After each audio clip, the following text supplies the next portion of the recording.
সকলোকে নমস্কাৰ। এতিয়া চাৰিওফালে ৰাসৰ মেলা চলি আছে আৰু এই মিনি ব্লগটো কিন্তু ৰাস পূৰ্ণিমাৰ দিনাৰ হয়।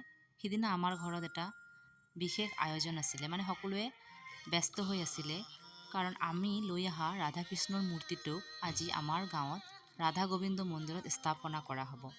তো সেইকাৰণেই নিয়ম অনুসৰি সকলো হৈ যোৱাৰ পিছত মূৰ্তিটোক যেতিয়া ওলোৱা হ'ল, আমি ৰেডি কৰা ই ৰিক্সাখন কিন্তু সময়মতে নাহিলে আৰু বৰ এটা টেনশ্যনত পৰিলোঁ।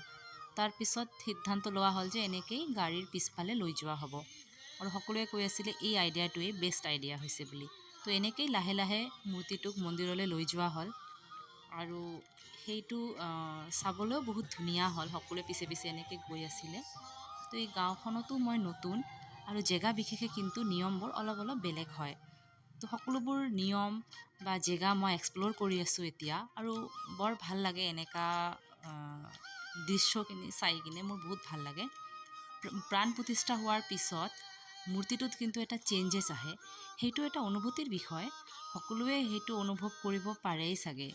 তো এনেকেই মূৰ্তিটোক মন্দিৰলৈ প্ৰাণ প্ৰতিষ্ঠা কৰাৰ পিছত মেলাটো মই অকণমান চালোঁ, আৰু মেলাটো এতিয়া ষ্টাৰ্ট হোৱা নাই। আজি সকলোবোৰ কাম ৰেডি কৰি আছে।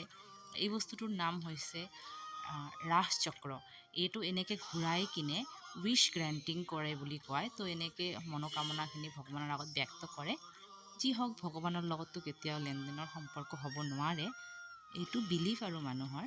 আৰু এনেকেই মূৰ্তিবিলাকো ইয়াতে সজাই সজাই থৈছে। মানুহে সেইবিলাক চাব, ষ্টল লাগিব ইয়াতে, খোৱা বস্তুৰ দোকান আহিব, সকলোৱে কিনা কাটা কৰিব। 15 দিন এই মেলাটো চলিব।